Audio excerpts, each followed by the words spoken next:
Welcome, everyone. My name is Jesse Fulton, Director of Producer Education with the National Cattlemen's Beef Association. Tonight, I'm pleased to welcome you to part 3 of our Cattlemen's webinar 4-part series focusing on beef cattle nutrition. We are proud to be working with several industry leaders to bring you the latest on this topic.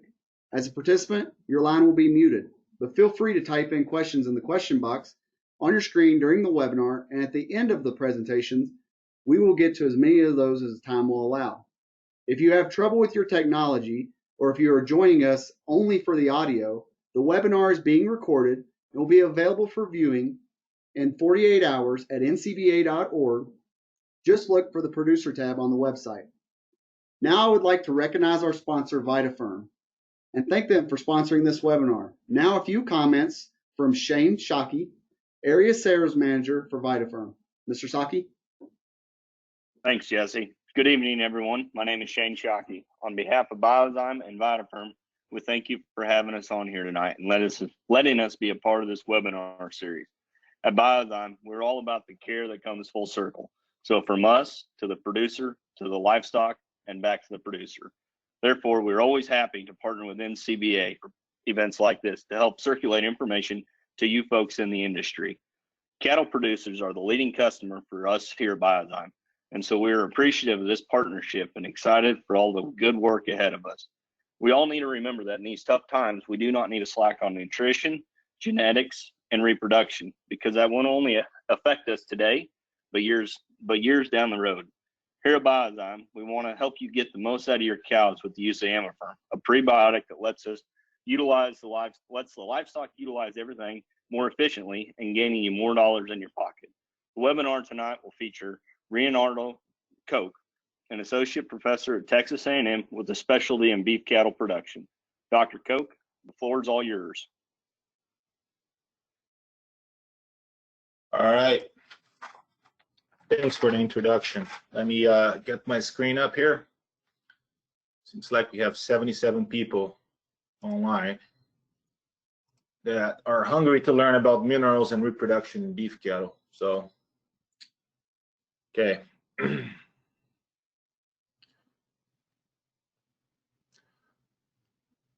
gonna make sure that my cell phone is muted. I think I gave like 5 talks this week on an online platform, and every single time my phone rang. So it's just part of the deal.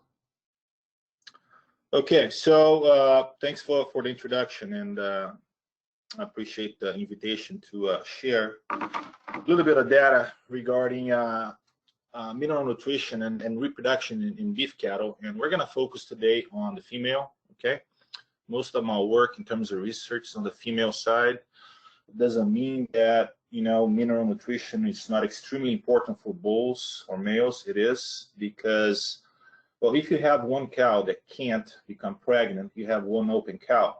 Many times, if you have a bull that's not able to service cows, you usually end up with 40 or 30 open cows. But again, today we're going to focus a bit more on the female, because in terms of research, that's where mineral nutrition is being, most of the attention in terms of nutrition is being gathered, because of the challenges in terms of nutritional status, nutritional requirements that cows have, because they have to give birth to a calf, they have to produce milk, they have to gain weight again, and then become pregnant within 12 months. So the challenges in terms of nutrition of a beef cow are way more substantial than a bull. Therefore, most of the research in nutrition focusing on reproduction are on the female. Okay. All right. Jesse, I assume that I got the right screen on the broadcast, right? Because you didn't say anything. So let's get started.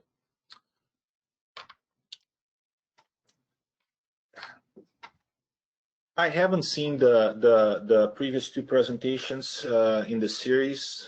It's been a very busy month for most of us, adapting to this new normal, and I haven't had the chance to see those previous presentations. But you know, I have a good guess that maybe you guys saw a picture like this in the past when it comes to minerals, as a barrel full of water. And in this case, what we have in this barrel is our goal on a cow-calf operations, which is, let's say my cow-calf operation is to have 90% of my cows pregnant at the end of the breeding season. Okay, that's my goal. Maybe yours is 95, maybe my cousin is 85, but well, today we're establishing 90%. And if you look at this barrel, you know, you have to make sure that all the boards are completely full, or go all the way to the top to make sure that you can fill this barrel with water, which is our 90% pregnancy rates. And the boards of this barrel, you know, they represent energy, protein, vitamins, minerals, which include macro minerals and trace minerals, and then water. We're talking about the female here, okay, the female nutritional requirements.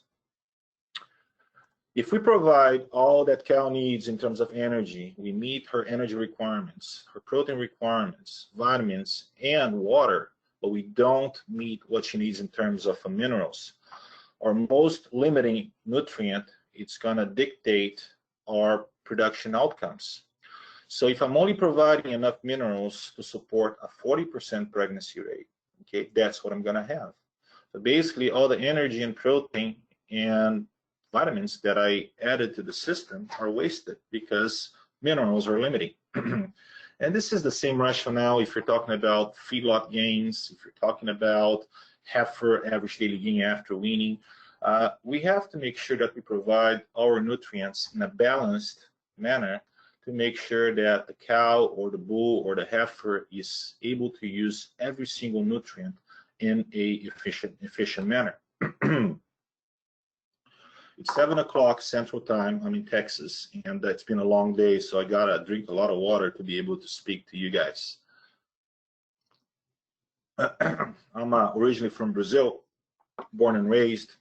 Came to this country 2003. I went to grad school in Florida, and then I spent 10 years in Oregon, and then I've been in Texas now for 4. So after 10 years in Oregon on the west, you know, drier climate, higher elevation, and then coming back to Texas, and it's like 100 degrees here. And I'm from Brazil. I was born and raised in the tropics, but man, Texas is something different in terms of heat. So anyway, long day, hot day, and I need water.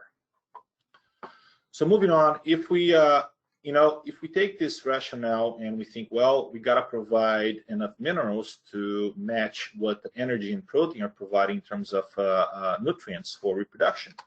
The same thing applies to, you know, specific individual minerals. Now, if I balance my diet, if I balance my mineral supplement to provide all the calcium, phosphorus, copper, and iron that the cow needs, but I messed up on zinc, I forgot about zinc, or I didn't plan zinc accordingly, guess what? Zinc's limiting. And then even though you're providing all the other macro minerals and trace minerals to make sure that they all get 90% pregnancy rates, to make sure that your herd has a 90% pregnancy rate after the breeding season, your zinc is limiting and you're getting 40%. Okay? So that balance in terms of nutrients is what we need to make sure that we're reaching our goals. And in this case, adequate pregnancy rates. Now, let's be a little more specific in minerals. And if there's one challenging nutrient or discipline to talk about within nutrition, it's minerals, okay? Usually when I give talks about energy and protein, you know, to producers or to students, it's way more easy than talking about minerals because it's such a dynamic discipline and we have so many options in terms of macro minerals and trace minerals, and they all work together. It's really hard to come up with specific conclusions about what is important in terms of trace mineral nutrition or macro mineral. General, you got to feed them what the animals need. You got to meet the requirements, and that's the best we can do to make sure that we have all that animal needs in terms of nutrients to perform as expected.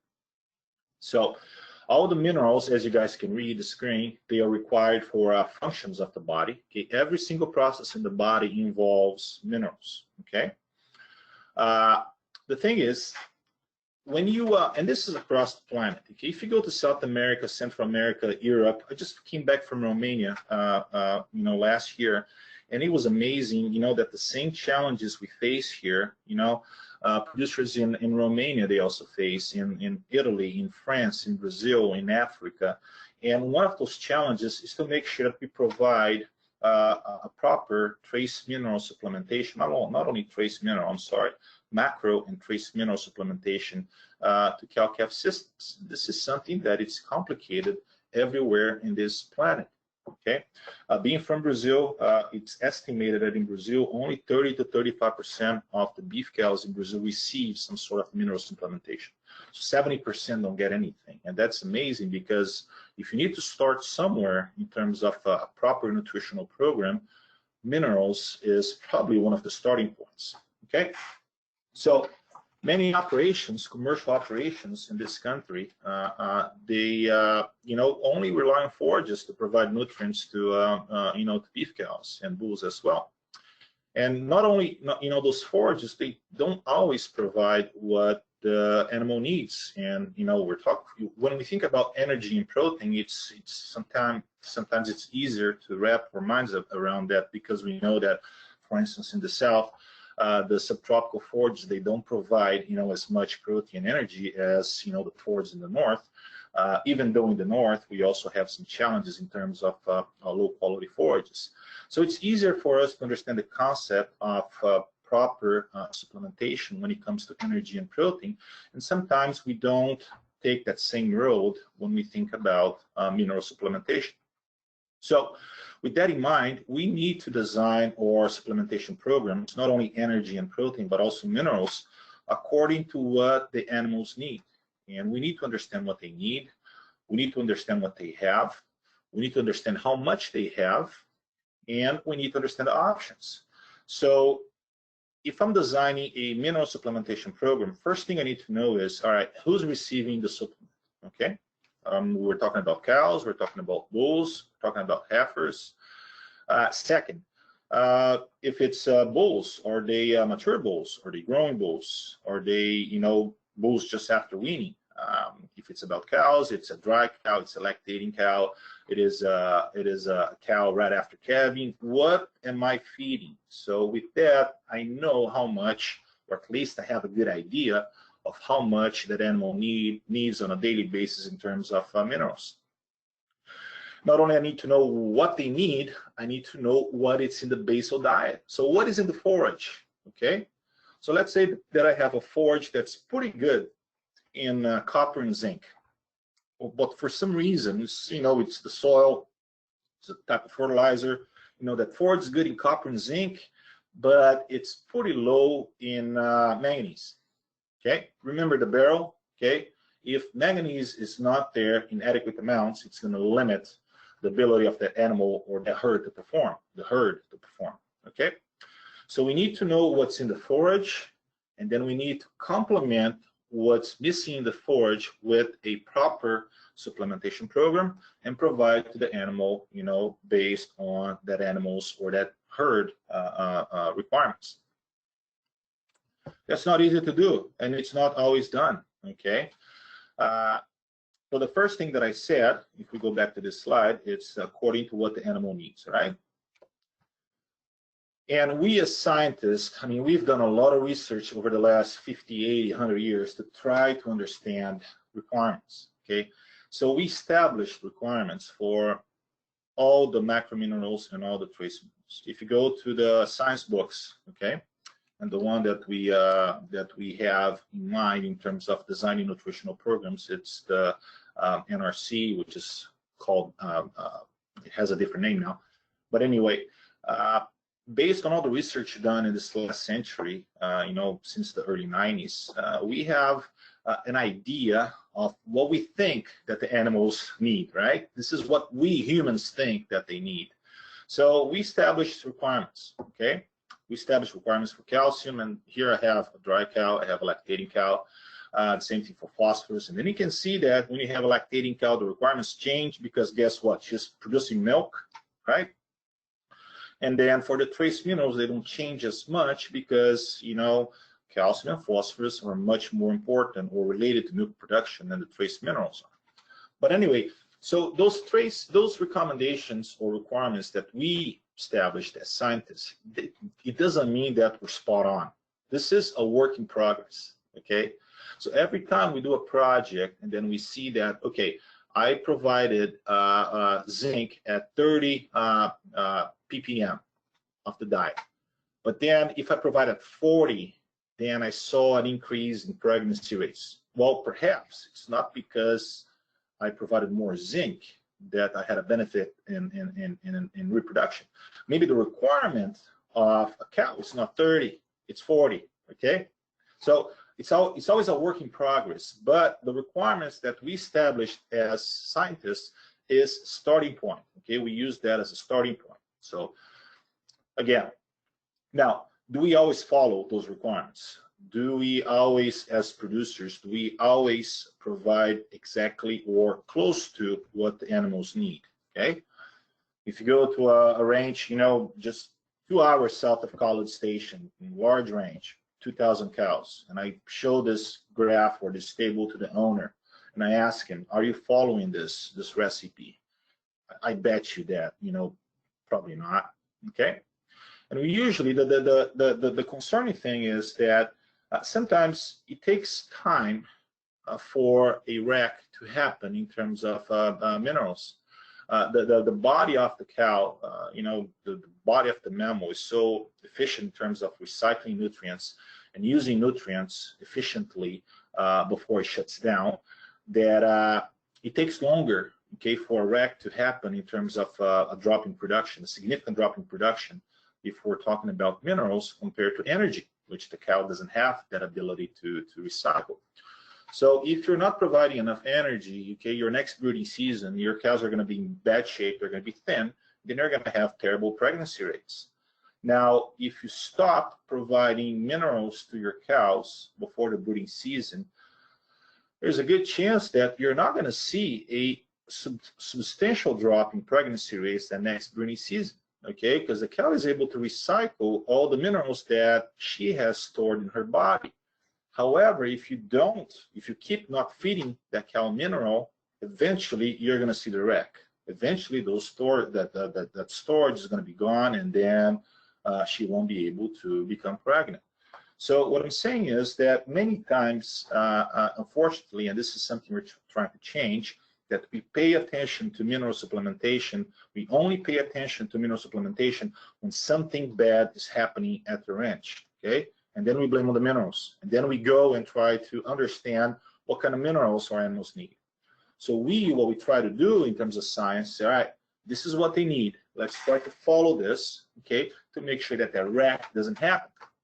And then you don't have to remember about minerals when you have a wreck, okay? We need to make sure that producers, they use mineral supplementation as a routine nutritional strategy, okay? So with that said, let's dive a little more into reproduction, right? So reproduction in terms of cow-calf systems is the #1 outcome we're looking for. If a cow doesn't become pregnant, if she doesn't give birth to a calf, there's no calf to sell, there's no money for the cow-calf producer. And the factor that most impacts reproduction in terms of external factor, okay, is nutrition. Now, as I said, energy and protein, they are key for proper reproduction. Okay, without energy, without protein, there's no reproduction. And when we deal with energy and protein supplementation, it's usually larger amounts. We're talking about pounds, okay, pounds of protein a day, pounds of carbohydrates a day, pounds of fiber a day. Okay. Now, when we go to minerals, it's in a smaller amount. Okay, we're dealing with grams, or you know, me from Brazil, it's easier to talk about grams, but we're talking about grams, ppms, milligrams, so it's much less. But when you see the importance of minerals compared to energy and protein, when you think about pound per pound, the impacts of mineral supplementation are as or even more substantial than energy and protein for proper reproduction.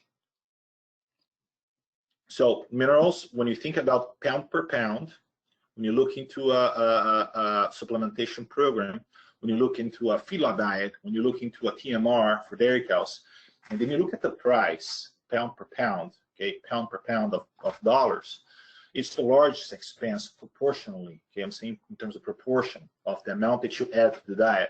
So largest expense in nutritional management, okay?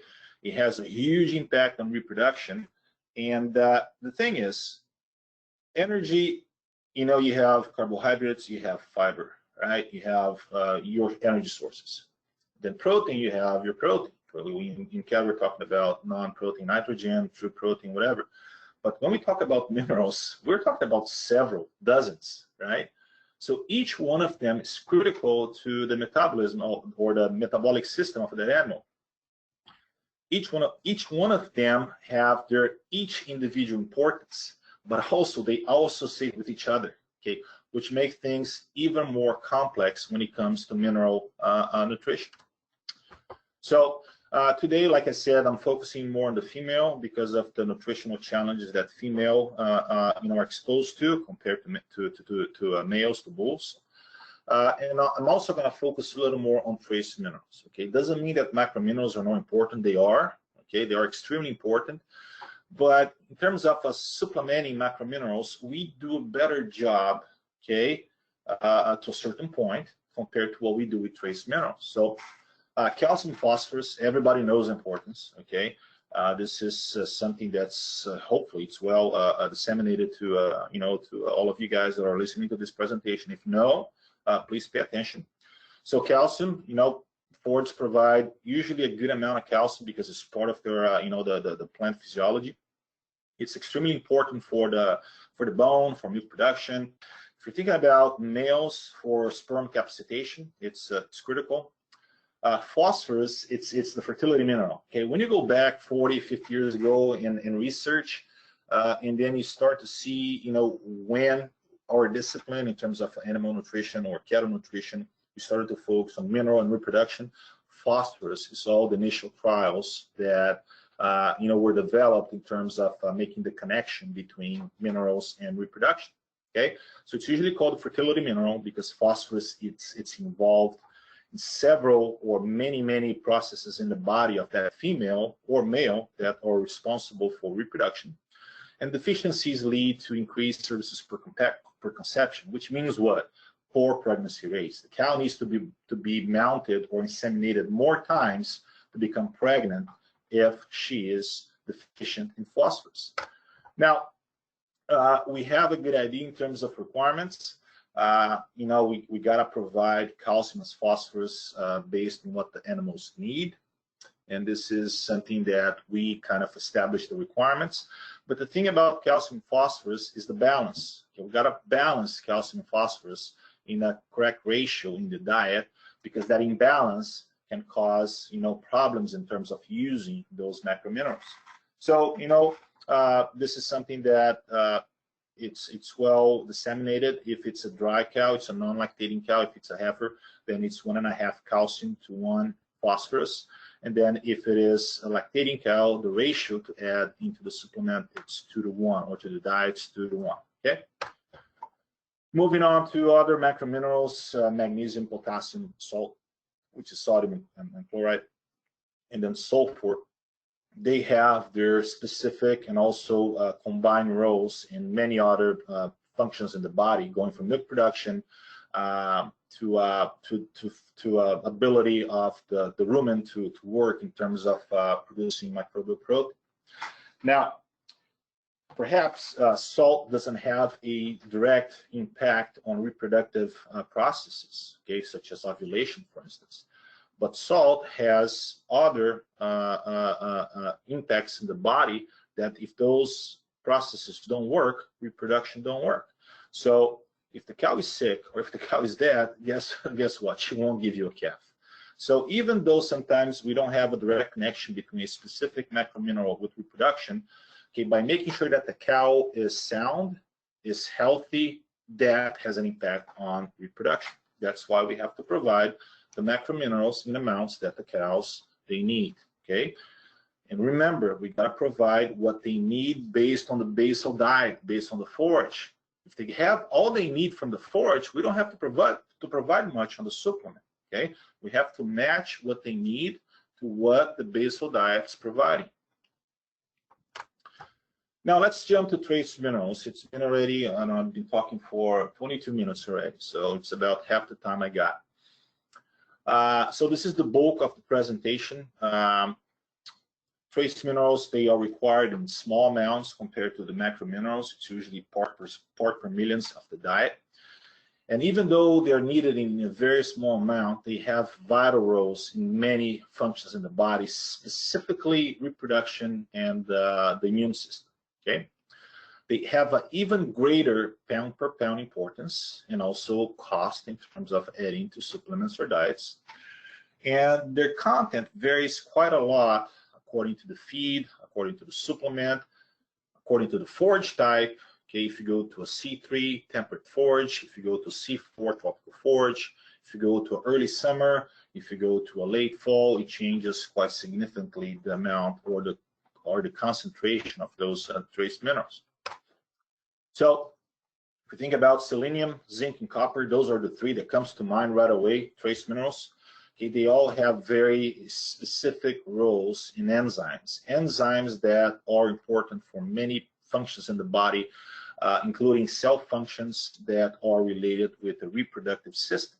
Okay, so if we're dealing with the selenium, zinc, and copper, and it's really hard to point out one or the other because, you know, usually they work together in terms of their effects in the body. In addition to that, when you have an animal that's deficient in one trace mineral, she or he is usually deficient in other ones as well. Okay, so when you see a wreck in terms of abortions, then you go in and you try to target, you know, is she deficient on trace minerals? Many times those animals, or most of the times in my experience, they're going to come back deficient in selenium, zinc, and copper.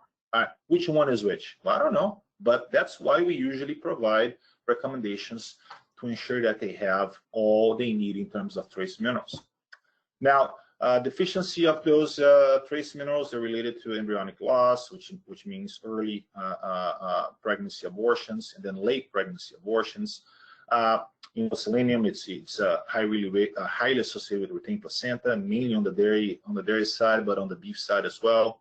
Infections of the uterus because of its impacts on the immune system. Delayed puberty, reduced fertility, so basically they really can mess up with reproduction if you don't provide in enough amounts to ensure that that female has what she needs in terms of those trace minerals.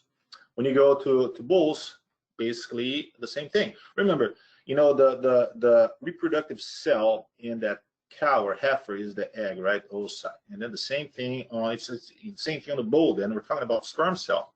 So if you're messing up with the ability of the cow to ovulate, you're also messing up with the quality of that sperm cell. Okay, you decrease sperm volume, and then you have problems with libido. So basically, trace minerals can a problem or deficiency in trace minerals can really have a detrimental impact on the ability of that bull to perform and the ability of those females to conceive. Now, we have heard a lot about selenium, zinc, copper in terms of deficiencies, in terms of supplements, in terms of programs to make sure that we provide sufficient amounts because they are often deficient in typical cattle diets, forage-based diets. Okay, usually our forages don't provide all the selenium, all the zinc, all the copper in general. Okay, there's regions that you have a lot of selenium, the regions they have no selenium. So on average, guys, okay, this is the average. Your situation, your location might be different. Okay, so it's variable based on regions. It's variable based on forages, but on average, okay, we focus on those trace minerals because diets do not provide all that the animal needs in terms of requirements. So when we deal with the other trace minerals, which are also extremely important for many body functions, okay, many body functions. Usually they're okay in diets, but again, usually, generally, those are the terms they're using. That's why you need to test your forage. That's why you need to test your soil, your water. Make sure there's no antagonism going on. Okay, you got to test it to make sure that you're providing what the animal needs. Okay, if not, they're going to be deficient. But generally, those are okay in diets, generally. Okay, so with that in mind, that's why a lot of research that it's done in terms of nutrition and reproduction recently, the last 5-10 years, are focusing on those selenium, zinc, copper supplements, right? And that's what I'm going to be focused on for the remaining of this talk, the latest research in this area. Okay, just to put you guys up to speed with what's being done in terms of mineral nutrition, more specifically trace mineral nutrition to cows. Like I said, it's really hard to understand the effects of each one of them because they all work together. And when one is down, it's not by itself. There are other trace minerals that are down as well. Okay, and when you go into the research done lately, very rarely, if at all, we're testing one specific trace mineral. We're testing a combo in terms of a supplement, right? We're testing a package. And most of the companies that are out there, that's what they are providing for us in terms of cattle producers. They're providing a package, and we need to find the best package to add to our operation to meet the requirements of our cows, bulls, or heifers based on the basal diet that we have, which is the forage. Okay.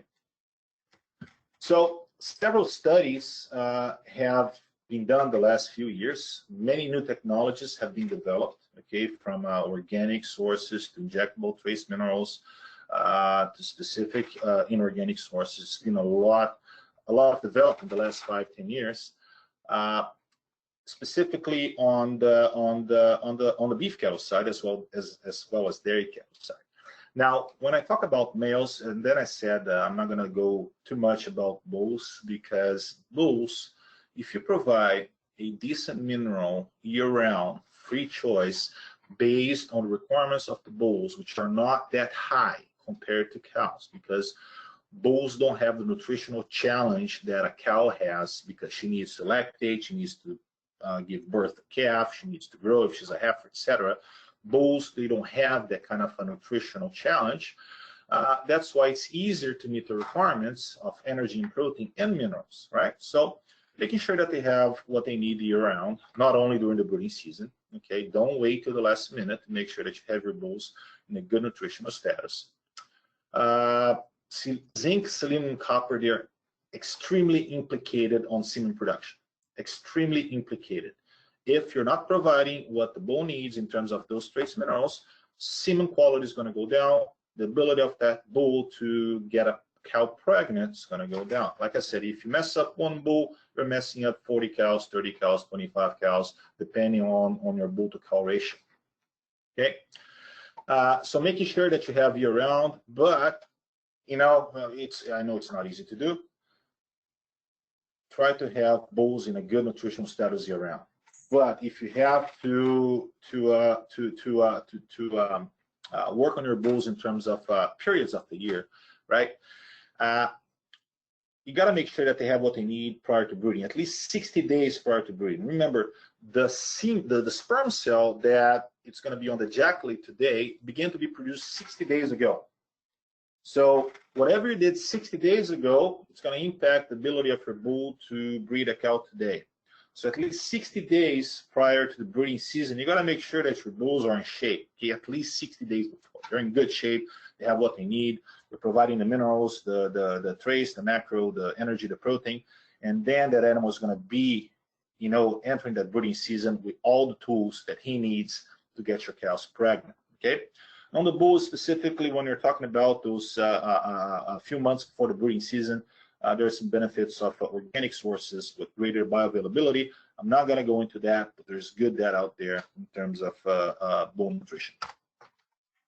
Now, talking about the cows,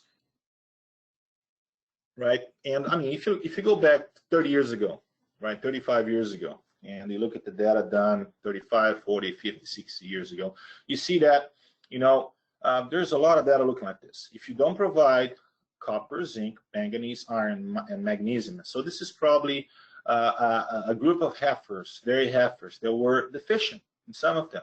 Okay, they were deficient. And then you provided those nutrients. Guess what? You decrease uterine infection, you decrease mortality of the embryo, you decrease, uterine endometrial scarring, which is scar tissue caused by the infection. So just by providing what they need, this is not magic. This is just providing what she needs to become pregnant. Okay, so most likely the heifers that didn't receive the supplement were deficient in one of those or more of those trace minerals. Which ones, I don't know, because you got to test it as well, which is not easy to do. To test for deficiency is not easy to do, but probably they were not getting what they needed without the supplement. That's why you have that beneficial effect.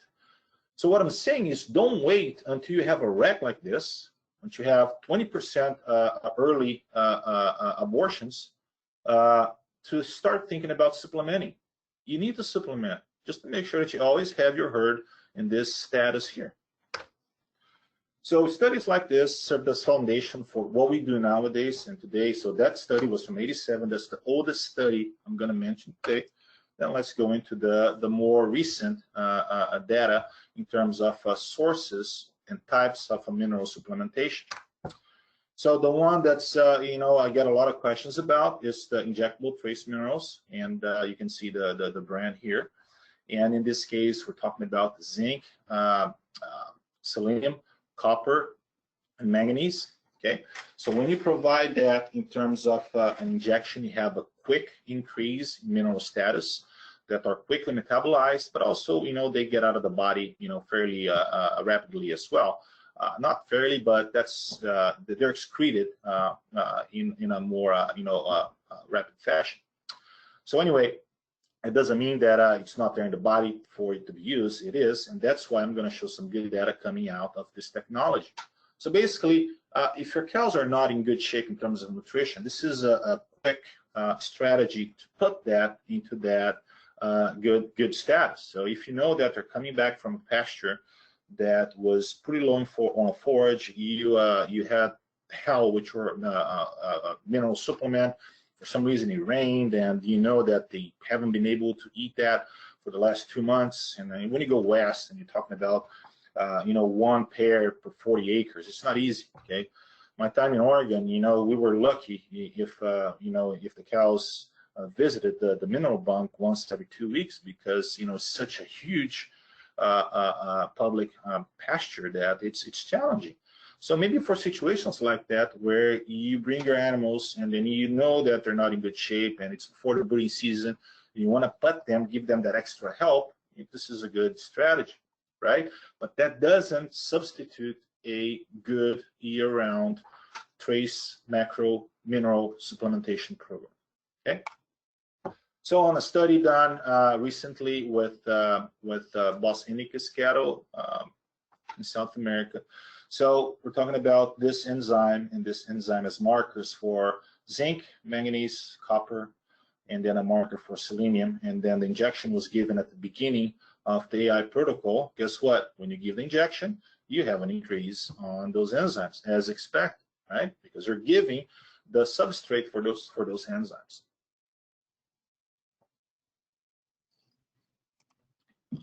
And what that caused was, and then again, that's the type of cows used on a very low quality pasture. Most likely those cows were not getting enough copper, selenium, manganese, and zinc from the mineral supplement and from the forage. So during the study, which is day -11, is the beginning of the sync protocol, the cows were AI on day 0 and then preg check day 30. The cows that got the injection, they actually gained a little bit of weight in terms of body condition score, even though they were in pretty bad body condition score, 4.5 on average. Not pretty bad, but below the optimal. And if you look at the whole herd, and we're talking about 1,000 cows here, we had a 5 percentage point increase in pregnancy rates. Okay, 5 percentage point, which is pretty good to one AI, guys, one AI only, right? But Reinaldo, I breed my cows with bulls. The AI is a model here, okay, for one conception, for one service. So it's a model, but it's directly applicable to bulls as well, because we're talking about a breeding event, right?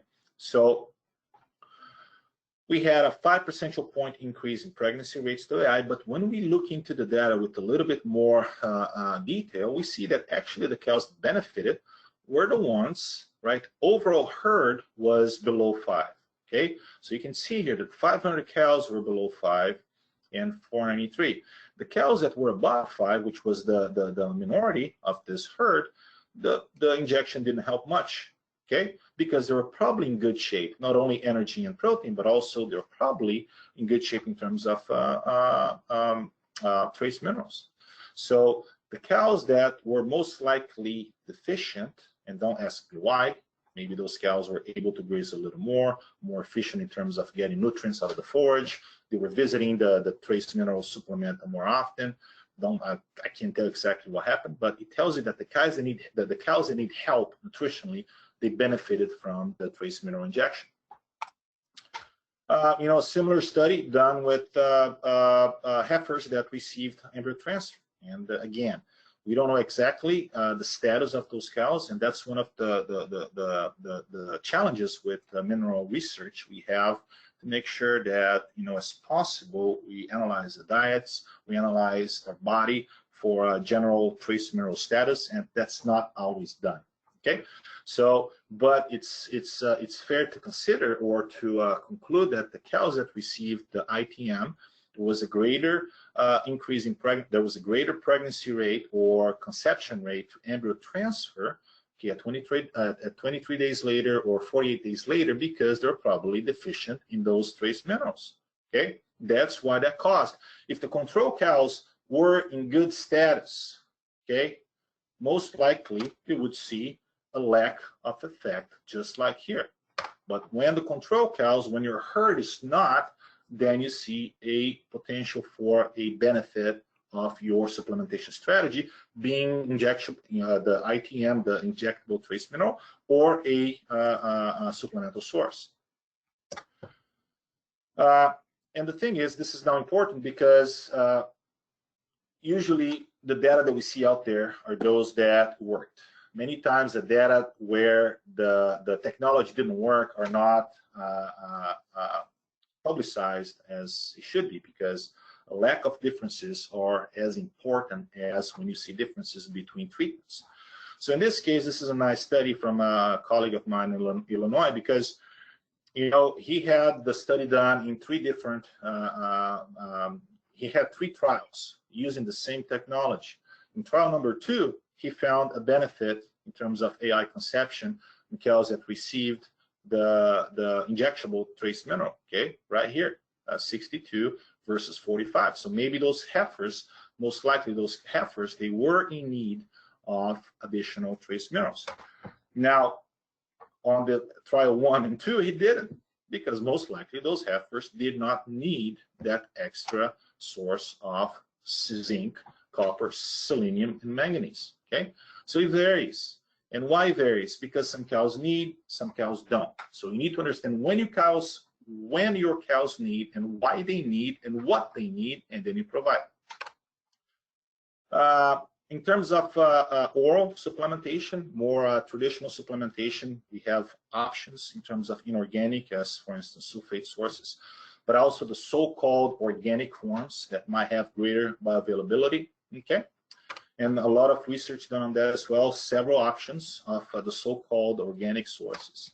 One of them is the methionine hydroxy analog. Okay, there's a commercial name here. And then copper, zinc, and manganese. Now, look at this data set, okay? I have here, this research was done in Montana, I believe. And then we have ranch A, B, and C, okay? Receiving those 3 trace minerals in terms of a supplement, right, from a sulfate source, which is inorganic, or the hydroxy analog, the methionine hydroxy analog. Now, pregnancy rates, no differences in range 1, no differences in range 2, a big difference in range 3. Why?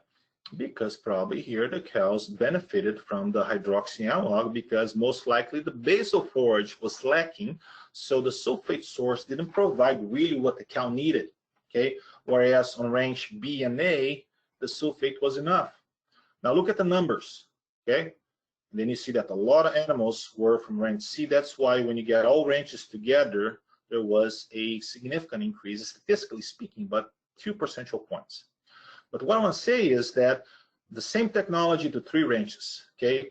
You worked on range C, and the reason why, I'm not exactly sure, but most likely because here the cows needed that extra punch that the methionine hydroxy analog provided in terms of that copper, zinc, and manganese source. Still thinking about talking about the so-called organic. It's a little different source now. Amino acid complex with copper, zinc, manganese, and cobalt. This is the commercial name. Okay, to beef heifers. Not much about pregnancy here, but this is interesting because in this study, this was done in Tennessee. They collected liver samples to see if there was a difference in the status of those trace minerals. And they only saw a difference in terms of providing a sulfate source or the organic, so-called organic amino acid complex, only on cobalt.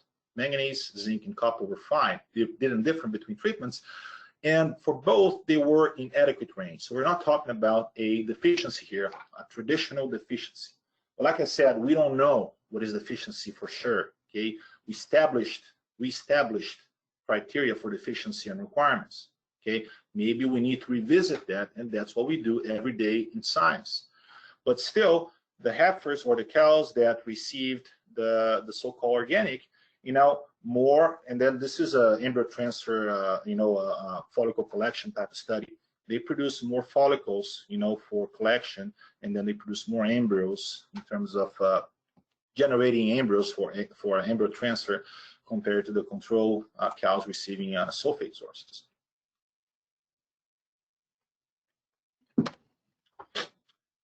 The last thing that I want to talk about is that, it's clear that when the cows need something and then you provide it, you get a benefit. Okay, when the cows don't need it, then if you provide it, there is no benefit. This is simple. That's the concept of supplementation. You supplement what they need. When you supplement something that they don't need, you don't see any benefits. The last thing I want to talk about is that we can start preparing heifers or females for optimal reproductive success when they're still in utero of their cows. They're still, a fetus within her dam. And we can do that by providing good mineral supplementation program to cows during gestation because she's generating our future cow. So a quick study that was done about 5 years ago. Then again, sulfate source or organic source to cows during gestation. This is a pen-based study just because of science, the way it needs to be done. But basically, 3 treatments, cows that didn't receive any source of copper. So this product and the inorganic were providing cobalt, copper, manganese, and zinc. Okay, those 4, right? Everything else was the same. Okay, and everything else was based on requirements. Now, protein was the same, energy was the same. What I want you guys to look at is the requirements. Okay, the requirements of animals based on what we know. So all the diets were providing plenty of cobalt, copper, manganese, and zinc based on the requirements that we established. So it's really not about deficiency on the control diet, but perhaps, by doubling it, okay, let's say copper, not only we're providing more, but perhaps we're getting, a little closer to the actual requirements of cows during gestation. This is the requirements of gestating cows that we have established now in our discipline, but perhaps, as we get more studies like this, that if you double it, you have better response of that offspring, maybe it's going to give us enough reason or enough background or justification to revisit that requirement. So again, just make sure it's clear, a diet without those 4 trace minerals, and then coming from a sulfate source or coming from the so-called amino acid complex source. What we saw in terms of liver was that, we have an increase on both inorganic and organic in terms of liver copper, zinc, and cobalt. Still, the control cows were not on a deficiency, super deficiency level, okay, they were still okay. But it shows that by providing, you actually have more copper being stored in the liver as expected, zinc as well, and then cobalt as well. Okay, and then of course, you know, there's some variation here, organic being less than inorganic on copper, but then more on cobalt, but it's basically in good shape. So the results, these results are that I'm going to show on the next slide is really not about efficiency, but also the potential effects of providing more of cobalt, copper, manganese, and zinc than the requirements are established, or you know, the established requirements. Okay, the gestational effects in terms of providing more than what we believe they know. So when those calves were born, we collected the placenta. We collected a sample of the calf liver, okay, to see how much was transferred during gestation. I'm not going to spend a lot of time on this. If you want to look at this table with more detail, when this presentation is available on YouTube, you guys can go back and pause and then read the whole thing. But basically, by providing the supplementation of inorganic or organic trace minerals to cows in gestation, okay, compared to control, even though again control was providing what they needed based on the established requirements, we had more of those trace minerals in the calf liver at birth, more of the copper, and then more of the zinc, and then with a little bit of a benefit on the organic source, as expected, because the organic sources, they appear to be more bioavailable than the sulfate sources. Okay. And then when we look into a weaning body weight, okay, all those animals, they gave birth to calves and about the same birth body weight. What I point out is that the calves coming from those cows, okay, they were either 25 pounds heavier when you compare control to inorganic, or almost 55 pounds heavier, you know, when they came from the organic cows than the control cows. This is huge, okay? Not only for selling your calves at weaning, but because thinking about heifers, okay, a 50-pound difference in weaning weights is going to dictate the chance of that heifer to be a good cow, which means what? Becoming pubertal by 12 months of age and conceiving by 15 months of age, okay? If you have heifers, and this is data from the research center where this research was done, just a compiled data set from several years, based on weaning weights and ability of becoming pubertal by 12 months of age. We have here this 50-pound difference, okay, from 466 to 520. It can mean that you can have 50% of those heifers reaching puberty by 12, or you can go to 80%. So by providing a good source of trace minerals to gestating cows, okay, a little bit more than what we believe they need, maybe we need to revisit recommendation, the suggested levels in terms of requirements. By providing that extra, okay, we were able to get heavier calves at weaning. Consequently, if you have heavier heifers at weaning, the chance of those heifers to reaching puberty by the target 12 months of age increased.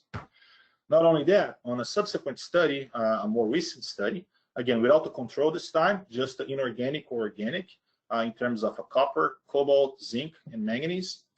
At this, not quite a large difference in weaning body weight, only 10 pounds. In this previous study, here was almost 30 pounds.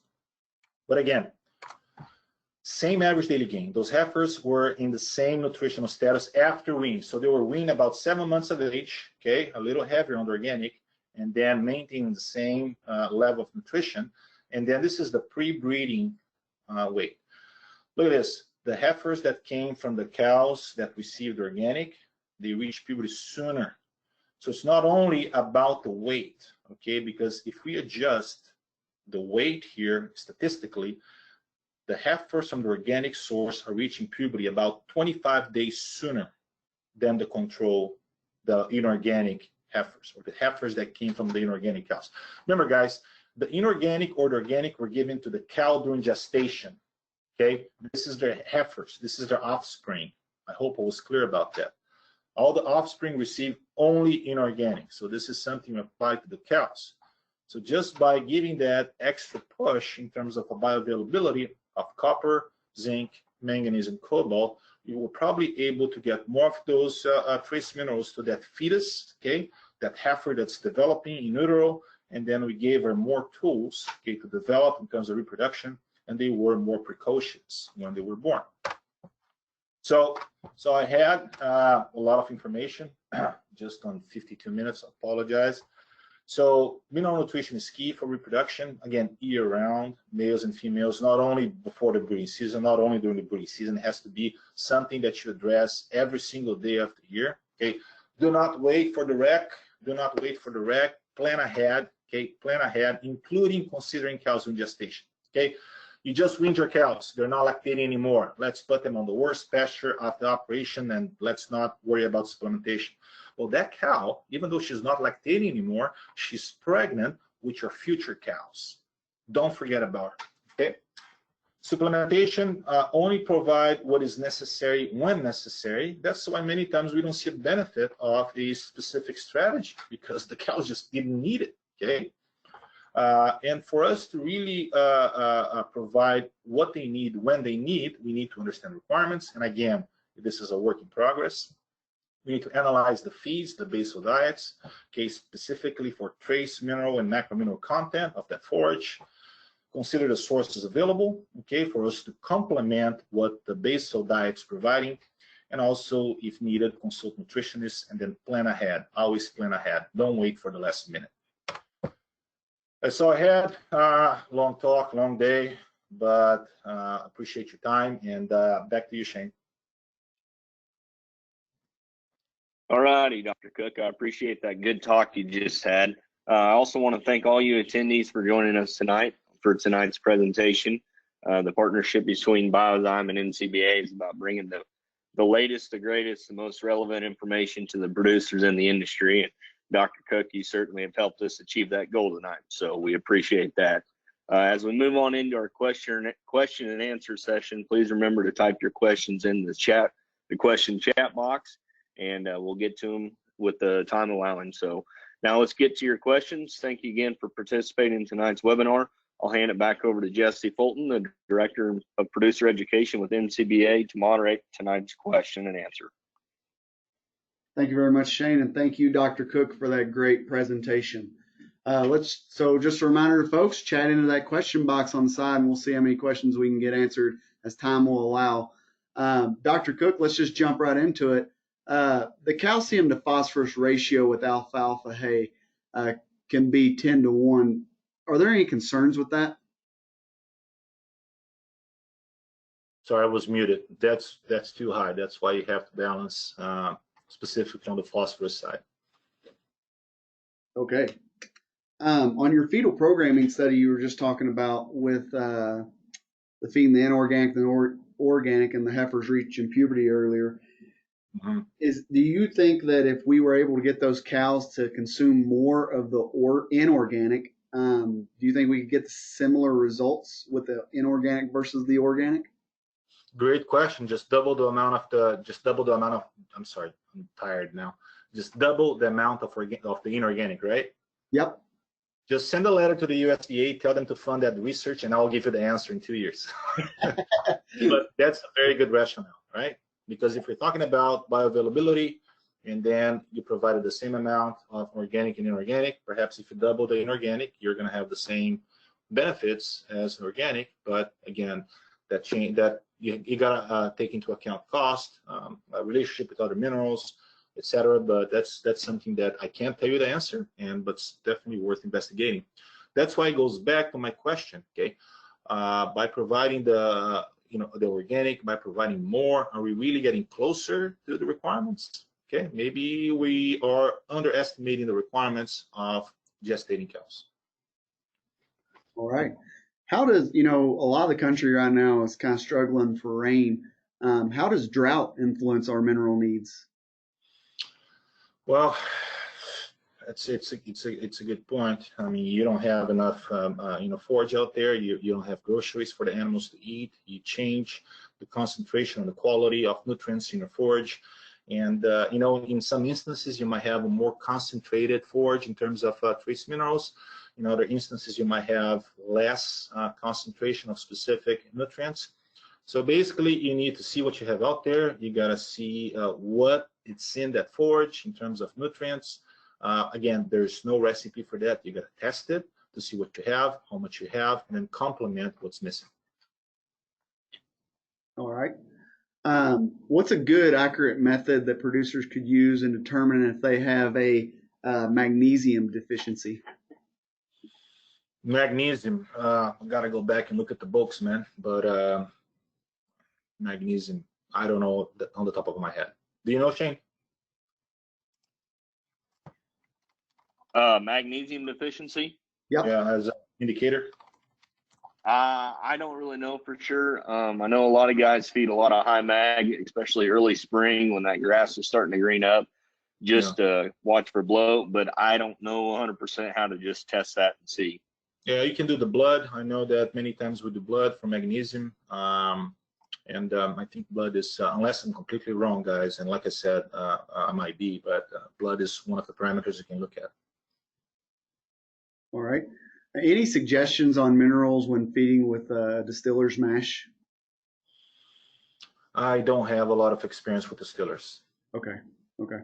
Like I said, I mean, it's the same principle, okay? If your diet's based on alfalfa, if your diet's based on low quality forage, if you have a lot of distillers, if you have a lot of brewer's grain, okay, you need to know what's on your diet, okay? And if that distillers is rich in phosphorus, that I know it is, you have to adjust the calcium, and then you have to see what else it's missing from that basal diet that you have to complement. In addition to that, you have to think about the potential antagonisms that, you know, the minerals that you have on your basal diet are going to cause, so you address those as well. All right. On those experiments where you were talking about the injectable trace minerals and that positive response of using those, were those cattle mineral deficient, or were their mineral requirements already being met through their diet? Do you know? That's a great point. We don't know. You know, it's hard to really determine if they're deficient or not. Many times you get liver samples, you don't get the results you expect, and then you see a big increase in pregnancy rates. So with that increase that those authors reported, it tells me that they were not getting what they needed. So they provided the injectable trace mineral, and then it met, you know, got closer to the requirements. So by the physiological response, by the biological response in terms of pregnancy, tells me that those cows or heifers were not getting exactly what they needed to have optimal reproductive function. All right. And then real quick, can you cover off again on what the difference is between the sulfate and the organic supplements? Yeah, the sulfate is an inorganic source. It's a sulfate molecule, you know, bound to the trace element. So you have, you know, zinc sulfate, copper sulfate, and that's your, you know, source of supplementation. And usually you have, you know, 50–40% availability of that specific trace element from that molecule. Okay, it changes a lot depending on the molecule you're talking about. Now, when you talk about organic, then you have your trace element bound to an organic source, which can be an amino acid complex, which can be a sugar. So instead of being bound to a sulfate source, which is a sulfate molecule, which is inorganic, it's bound to an organic molecule. All right. With that, when you have that sulfate source reaching the body, you know, for absorption, the body is basically absorbing that inorganic compound. Now, when you have the organic form, the body absorbs the organic molecule, which is way more efficient than absorbing an inorganic molecule. And with that, the element, the trace element, goes together with that organic molecule into the body. Okay. Dr. Cooke, someone has a question about the benefit of if the cow has adequate mineral intake naturally, what is the best way for producers to be checking the mineral status of their animals, of cattle? That's a very good question. First of all, you got to make sure that you're providing, you know, a good source of supplement that matches the basal diet. Something that you can do is, you know, subsample your herd, you know, using liver biopsy, for instance. I know that, you know, many vets out there, they do that. They can subsample 10% of the animals of a herd to give overall, you know, trace element or trace mineral status of the herd. You know, some blood samples are also available. There are options, but nothing beats making sure that you're providing what they need year-round in terms of nutrition. And making sure that eating it doesn't mean that just providing the mineral out there and not checking it, making sure that they're available to the cow to eat, they're, in a good place in terms of facilitating the visits. You got to make sure that the cows are visiting the mineral bank. All right. Yeah, I believe Dr. Hansen also covered off on using liver samples as well in her talk in the Mineral Nutrition 101. So last question. So Dr. Cooke, I'll let you off the hook on this one. This one's actually for Shane. If you're still with us, Shane, have a producer that has a question. They want to know if they can run foals with their calves, if there is a VitaCharge stress tub in with the calves. Yeah, you should be able to. There shouldn't be anything in there that'll actually hurt those things. The bulls will probably consume it more. Those stress tubs do have moss in it, so we're going to kind of help clean out the gut with that. And also that Amiferm is going to go ahead and clean the gut up or help readily absorb everything that's coming in with that. So you shouldn't have any issues with that. I do know there's guys that actually develop their bulls on stress tubs, and they have said that actually that helps with a little bit of the fertility too. So you shouldn't have any issues running bulls with stress tubs with your calves. In fact, there's a lot of guys that do it. Shane, you might not have heard me very clear. Sorry, the Kentucky accent. They were asking about foals, so baby horses. If they can foals. I thought you said bulls. Sorry about that. That one I'm not 100% sure on. I'd have to go back and check and just make sure that we don't. That's one thing that I don't want to do is kill a horse and tell you that you can do it. But I'll definitely need to check on that a little bit. But if you want to, go ahead and contact one of us on the website, and we can get a hold of you that way. Perfect. Thank you very much, Shane. Shane, thank you, and VitaFerm for helping get this webinar off the ground and sponsoring this webinar. We greatly appreciate it. Dr. Cooke, I know you've had a long day with the animal science meetings going on. We appreciate you getting on with us and presenting. Thank you to all of our attendees that joined us tonight. I do want to remind you, we still have one more webinar to go in this series, and that's trace minerals and their role on immune response to vaccination in cattle. So Dr. Roberto Palomares from University of Georgia has a great presentation lined up for us next week. So I hope you join us. With that, gentlemen, you all have a great night. And attendees, I hope to see you next week. Thanks, Jesse. Yeah.